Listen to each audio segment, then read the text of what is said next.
Gloire à Dieu, alléluia, gloire à Dieu. Nous bénissons le Seigneur pour le souffle de vie qu'il ne cesse de nous accorder en ce jour. Bienvenue à une minute de prière de ce dimanche 22 décembre 2024, à 3 jours de la Noël et à une semaine ou presque 9 jours de la fin de l'année.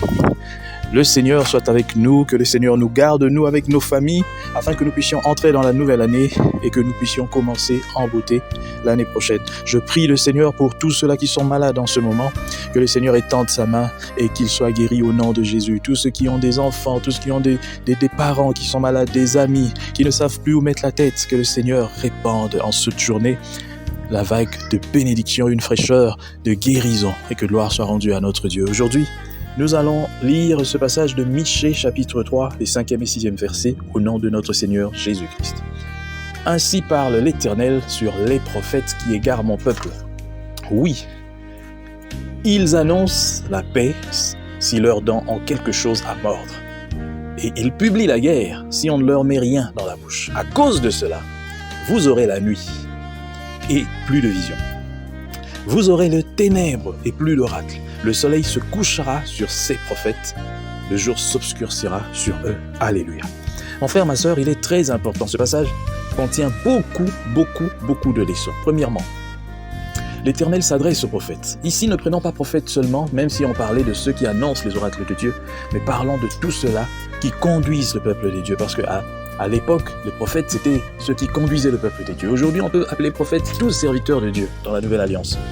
Alors, vous annoncez la paix seulement si vous avez quelque chose à mordre. Ça veut dire s'il y a des biens, il y a de l'argent, il y a quelque chose qui vous motive, vous dites des bonnes choses. Vous annoncez les bonnes choses, la paix, la joie, les bénédictions et toutes ces choses. Mais vous annoncez le contraire quand il n'y a rien. Des fois, c'est pour inciter les gens à pouvoir vous donner. Je prie et je lance un vibrant appel à tout serviteur de Dieu qui sert Dieu, mais avec des buts mercantilistes, c'est-à-dire il sert Dieu pour pouvoir s'enrichir, de pouvoir abandonner cette foi. Parce que s'il n'abandonne pas cette foi, Dieu dit ceci au verset 6, à cause de cela, vous aurez la nuit. La nuit, ça veut dire vous ne verrez plus rien. Spirituellement, vous serez sec et aussi, même matériellement et financièrement.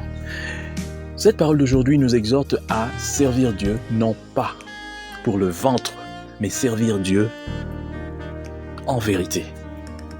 Parce que nous avons été appelés, parce que Dieu veut que nous puissions le servir, que nous puissions le servir. Je vois encore beaucoup des frères et sœurs, lorsqu'ils sont en train de servir Dieu, même dans les réseaux, ils veulent avoir des vues, des likes, et puis tout ça, avoir la popularité. Deux fois, ils abandonnent même l'œuvre de Dieu. Ils commencent à publier du n'importe quoi pour attirer l'attention des gens. Non. J'ai toujours dit, le succès, tel que dit la Bible, appartient à Dieu. Si Dieu veut te donner le succès, il te donnera. Tu n'es pas obligé de te conformer à ce que le monde fait.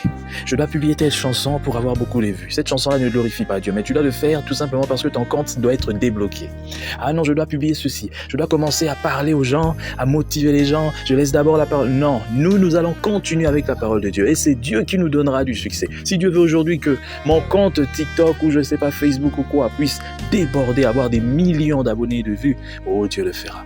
Et le plus important, ce n'est pas d'atteindre beaucoup de gens. Le plus important, c'est que le peu de gens que tu atteins, que cette parole que tu sors soit enveloppée du Saint-Esprit pour transformer leur cœur. Tu peux prêcher à 10 000, 100 000, comme je vois certains maintenant, les artistes chrétiens, les pasteurs, j'ai rempli le stade, je fais ceci, du n'importe quoi. Combien de personnes ont donné leur vie à Christ lorsque tu as fait ces choses? Zéro. Même si tu dis tu as lancé l'appel et tu as fait les motivations déjà. Vous savez, lorsqu'on sert Dieu, de fois rien que la motivation peut aussi transformer les cœurs des gens. Mais lorsque la motivation déjà n'est pas bonne, vous faites un travail à néant.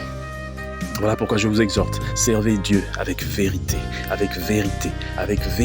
et droiture. Que Dieu bénisse sa parole, qu'il bénisse tous ceux-là qui m'ont suivi en ce dimanche. Soyez bénis, bon dimanche chez vous et que Dieu nous garde.